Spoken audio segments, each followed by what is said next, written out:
Halo teman-teman, Anda akademisi atau peneliti, pastinya Google Scholar bukan sesuatu yang asing lagi bagi Anda. Tapi, apakah selama ini kita menggunakan Google Scholar dengan benar? Rasanya belum tentu. So, simak temuan saya tentang beberapa kesalahan yang umum terjadi, kesalahan yang umum dilakukan oleh pengguna Google Scholar.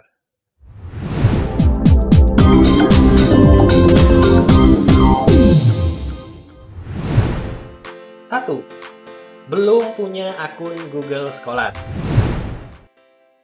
Ya, boro-boro salah pakai ya. Punya akunnya pun belum. Ini masih sering kita jumpai, biasanya dosen atau peneliti senior atau juga yang sudah sepuh gitu ya. Padahal tanpa mengurangi rasa hormat, Bapak dan Ibu seharusnya membuat akun Google Scholar. Ini penting karena beberapa instansi menjadikan profil Google Scholar sebagai salah satu indikator penilaian kinerja. Bukan cuma kinerja Bapak Ibu secara pribadi, tapi juga kinerja institusi di mana Anda bekerja. Lagi pula, bagaimana membuat profil Google Scholar akan memudahkan orang lain menemukan Anda dan tentu saja menemukan karya ilmiah Anda. Dampaknya apa? Selain citasi karya ilmiah Anda meningkat, peluang kerja sama riset juga tentunya akan terbuka. Dan membuat akun Google Scholar bukanlah hal yang sulit. Syaratnya hanya Anda perlu memiliki akun Google.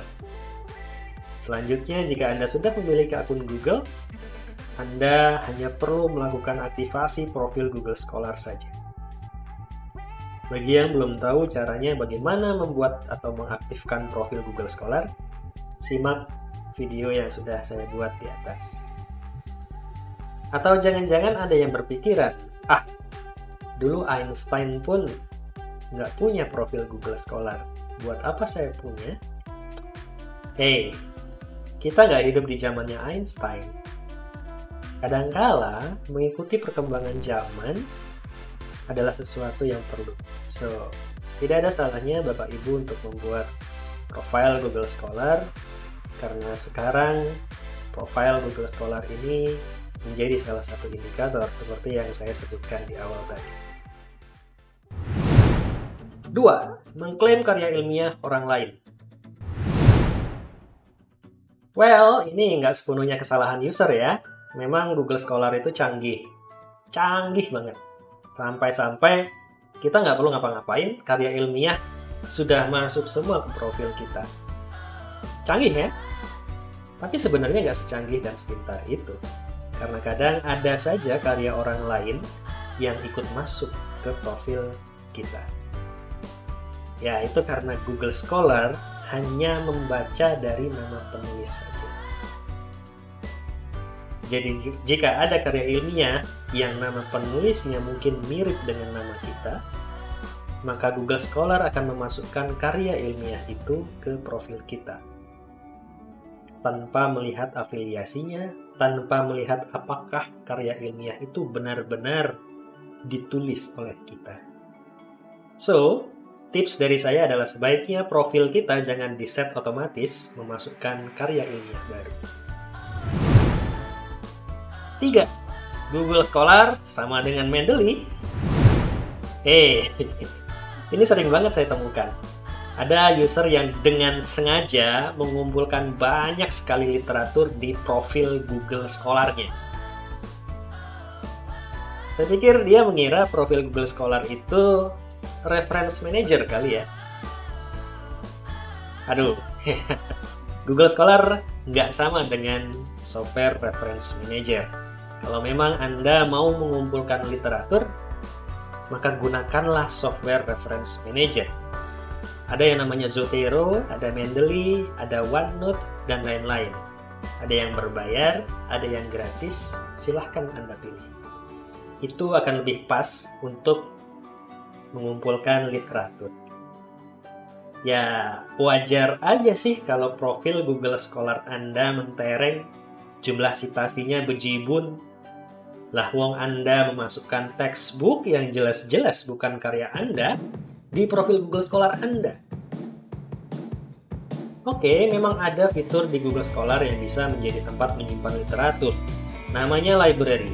Oke, di sini saya tunjukkan di mana kita bisa menambahkan literatur untuk kita citasi di Google Scholar. Baik, kita akan buka profil saya.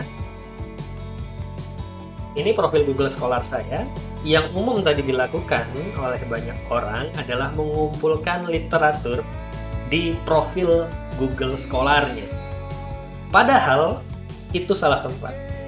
Ya, profil Google Scholar seharusnya berisi hanya karya-karya ilmiah yang memang ditulis oleh kita saja, bukan literatur yang ditulis oleh orang lain.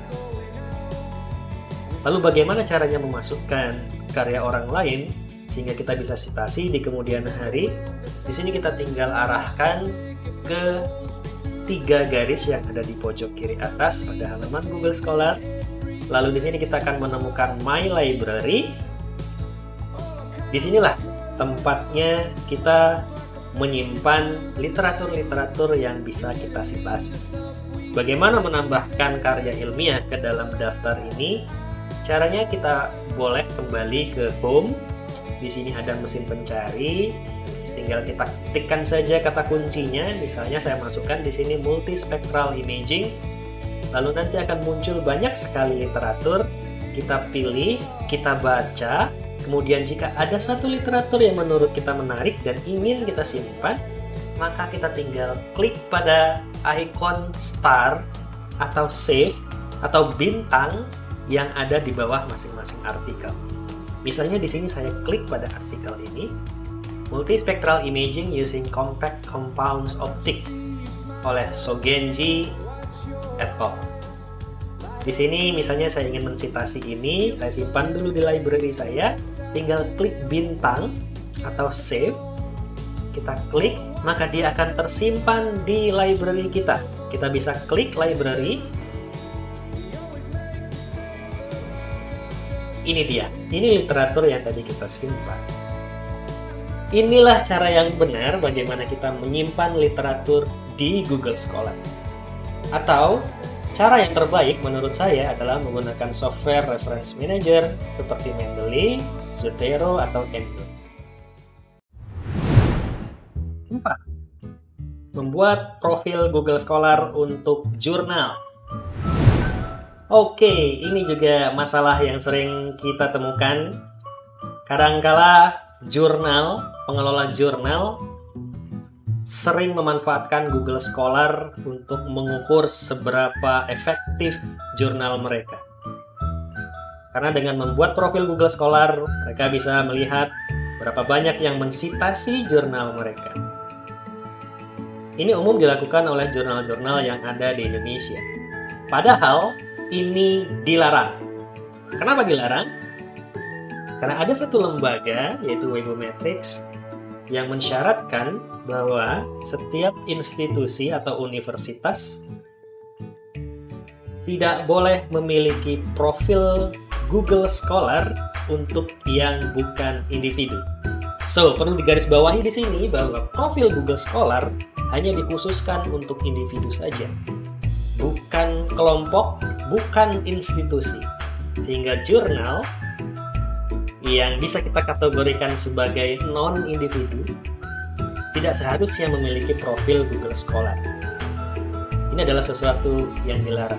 So, bagi Anda, para pengelola jurnal, jika memang Anda sudah terlanjur memiliki profil di Google Scholar untuk jurnal Anda, maka sebaiknya langkah yang harus dilakukan adalah mengatur agar profil Google Scholar untuk jurnal Anda berstatus private atau tidak publik.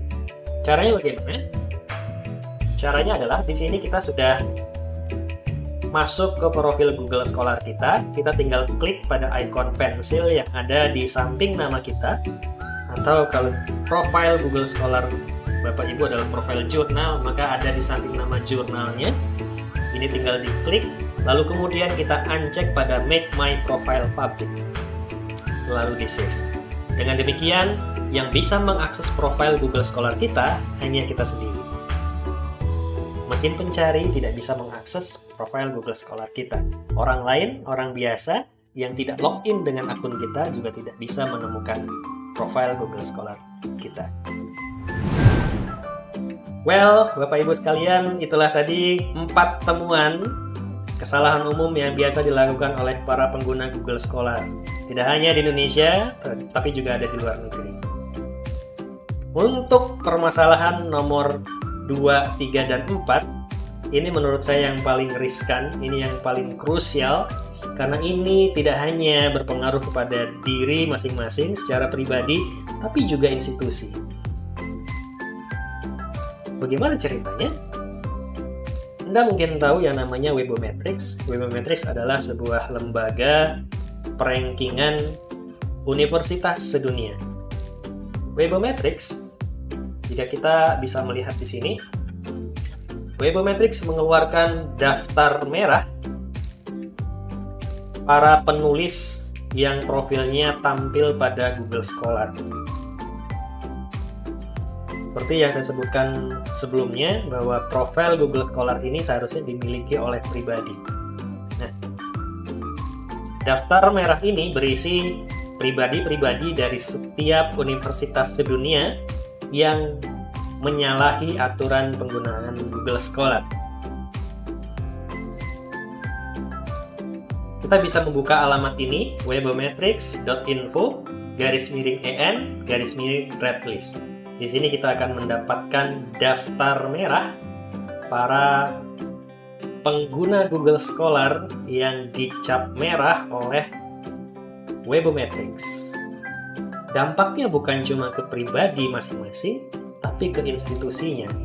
Dimana jika ada salah seorang atau beberapa orang yang masuk ke dalam daftar ini, maka institusinya bisa jadi akan mendapatkan diskualifikasi dari Webometrics sehingga tidak dimasukkan ke dalam penilaian. Di sini kita bisa melihat beberapa nama ini untuk edisi Maret 2021. Ya, kita bisa temukan banyak sekali nama-nama yang ada di sini. Dan saya akan ambil salah satu contoh beberapa penulis atau pengguna Google Scholar yang masuk dalam daftar merah ini. Penulis-penulis itu asalnya dari universitas di Indonesia. Ini contoh yang pertama. Baik, awalnya saya sedikit ragu untuk menampilkan namanya, tapi akhirnya saya putuskan untuk memburamkan namanya. Ya, di sini saya hanya menampilkan kepakarannya sehingga kita bisa identifikasi apakah kepakarannya sesuai dengan apa yang ditampilkan pada profil Google Scholar ini. Ya. Jika kita lihat di sini kepakaran beliau adalah peneliti ilmu sosial, budaya, pariwisata, dan agama. Kemudian mari kita lihat sejenak metrik dari Google Scholar. Ya, kita geser ke sini, kita lihat citasinya adalah 49.457. Jumlah yang wow ya untuk ukuran pengguna Google Scholar di Indonesia. Kita lihat H-indeksnya juga tinggi sekali, 120. I10 index 443. Dan mari kita lihat grafiknya. Untuk tiap tahun jumlah citasinya juga mencengangkan. Pada tahun 2014 jumlah citasinya adalah 2.869. Luar biasa. Kemudian 2.844 pada tahun 2015. Paling tinggi ada pada tahun 2016 banyak 3.199 citasi. Luar biasa. Dan pada tahun 2021, sekarang 2021 baru menginjak bulan Agustus, tapi jumlah citasi beliau sudah 2.164. Jumlah yang luar biasa. Lalu bagaimana caranya mendapatkan angka indeks dan jumlah citasi yang sedemikian mewah? Ternyata itu bersumber dari artikel yang dimuat pada profil ini. Kita lihat artikel yang citasinya paling tinggi berjumlah 10.041 citasi untuk satu artikel. Begitu juga yang lain dengan jumlah yang tidak kalah mentereng. Tapi problemnya adalah, mari kita lihat satu persatu tiap-tiap artikel yang ditampilkan di sini. Kita lihat topiknya. Yang pertama, kalau kita lihat di sini, kata kuncinya ada pada autofagi di sini. Saya bukan bidangnya, ya, tapi tadi saya sempat googling apa itu autofagi. Kira-kira ini semacam detoksifikasi atau sejenisnya. Bagi yang tahu, silahkan untuk dikoreksi jika saya salah. Artinya apa? Artinya ini sangat jauh dengan apa yang ditunjukkan di sini. Sangat jauh dengan kepakaran beliau. Ya. Kemudian yang kedua, saya kira masih sama ya. Terkait dengan green tea polifenol, dan rasanya ini bukan termasuk rumpun ilmu budaya ya. Karena kita lihat saja di sini memang beliau memang kepakarannya ada pada ilmu budaya. Sedangkan pada artikel yang kedua ini jelas bukan artikel dengan topik ilmu budaya. Begitu juga dengan yang ketiga, yang keempat pun sama, yang kelima pun sama. Ini kembali lagi tentang autofagi dengan penulis yang sama, dan artinya ini hanya satu penulis saja, dan ini bukan beliau yang menulis. Kemudian jika kita lihat pada artikel yang pertama ini memang adalah sebuah textbook. Di sini saya coba buka Guidelines for the Use of Interpretation of Essays for Monitoring Autophagy 4th edition. Ini adalah textbook ya. Dan isinya tentunya banyak sekali karena ini adalah textbook. Penulisnya pun banyak sekali, kalau boleh Anda cek. Tapi tidak ada satupun penulisnya adalah beliau ini. So, dari sini bisa kita simpulkan bahwa kemungkinan yang terjadi di sini adalah beliau sengaja membuat profil Google Scholar, namun tampaknya salah melakukan setting, di mana secara otomatis Google Scholar akan menambahkan artikel-artikel yang terkait dengan beliau. Dan worst case-nya ternyata artikel-artikel yang ditambahkan oleh Google semuanya tidak berhubungan dengan beliau. Baik, itu contoh yang pertama. Contoh yang pertama di sini adalah kesalahan pada setting, di mana artikel ditambahkan secara otomatis tanpa direview terlebih dahulu oleh penggunanya.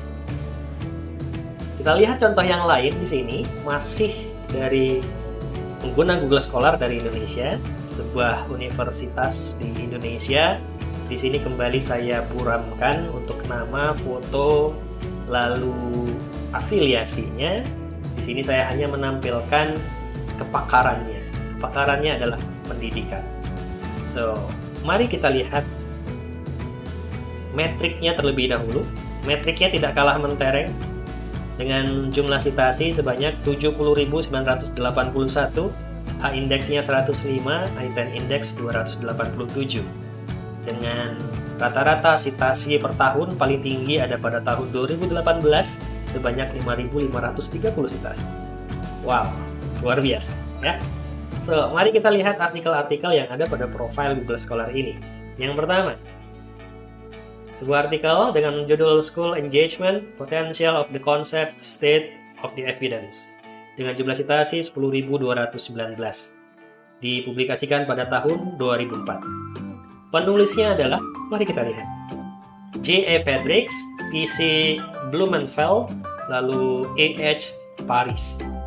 Ya, ini tidak ada sama sekali dari daftar 3 orang penulis ini yang merupakan pemilik Google Scholar ini. Oke, dan mari kita lihat topiknya. Kalau begitu, topiknya baik, kita bisa simpulkan di sini topiknya memang tentang pendidikan, ya. So, ini berbeda kasusnya dengan yang sebelumnya, di mana yang sebelumnya topiknya itu jauh sekali berbeda dengan kepakarannya. Dan kasus yang kedua ini menarik karena kepakarannya ternyata sama. Hanya memang artikel yang ditambahkan itu tidak ada sama sekali pemilik profile Google Scholar ini. Mari kita lihat artikel berikutnya. Artikel berikutnya, Motivating Project-Based Learning, Sustaining the Doing, Supporting the Learning. Oke, ini juga sama, topiknya tentang pendidikan. Kita lihat nama jurnalnya adalah Educational Psychologist, edisi 26. Ya, ini sesuai dengan bidang kepakaran beliau. Oke, artinya kasusnya masih sama. Begitu juga dengan yang lain, kita lihat ada Review of Research on Project-Based Learning. Lalu berikutnya sama, tentang pendidikan juga. Begitu juga dengan yang lain. Ini jumlah citasinya masih ribuan ya, banyak sekali. Dan mari kita lihat, saya sudah coba untuk menghitung berapa banyak jumlah artikel yang ditambahkan pada profile ini. Ini kita scroll terus ke bawah, maka kita akan sangat panjang sekali turun ke bawah. Banyak sekali artikel yang ditambahkan pada Google Scholar ini dengan jumlah citasi yang tidak sedikit. Oke, saya cukup pegel scroll pakai mouse. Sekarang kita langsung terjun ke bawah saja. Kita langsung geser ke bawah. Kita di sini bisa lihat jumlah citasinya atau jumlah artikel yang ditambahkan pada profil ini adalah 531.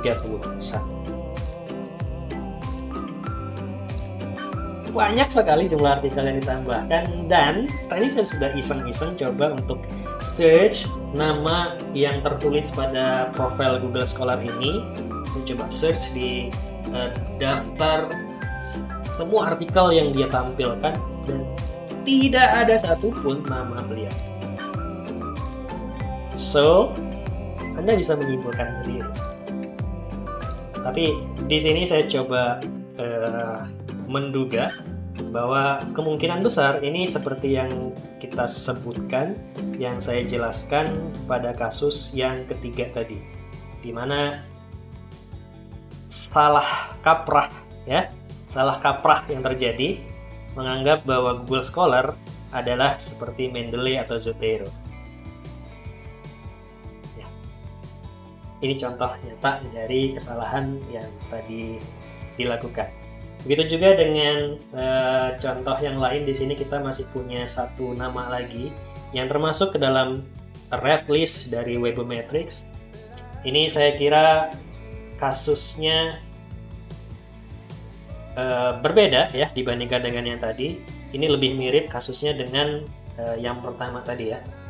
Yang pertama di sini kalau saya search nama beliau ya, nama beliau ini, kemudian saya kaitkan lagi dengan asal afiliasinya, saya dapatkan satu nama dan memang sesuai keahliannya seperti yang dituliskan di sini ya, terkait dengan sastra ya. Tapi mari kita lihat artikel yang ditambahkan pada profil Google Scholar ini ya, kita lihat rasanya dari judulnya saja kita sudah yakin bahwa ini bukan sastra. Ini bukan sastra. Tapi lihatlah jumlah citasinya yang wow. So, ini mungkin kasusnya sama dengan yang pertama tadi. Kemungkinan adalah karena kesalahan setting yang memasukkan artikel secara otomatis.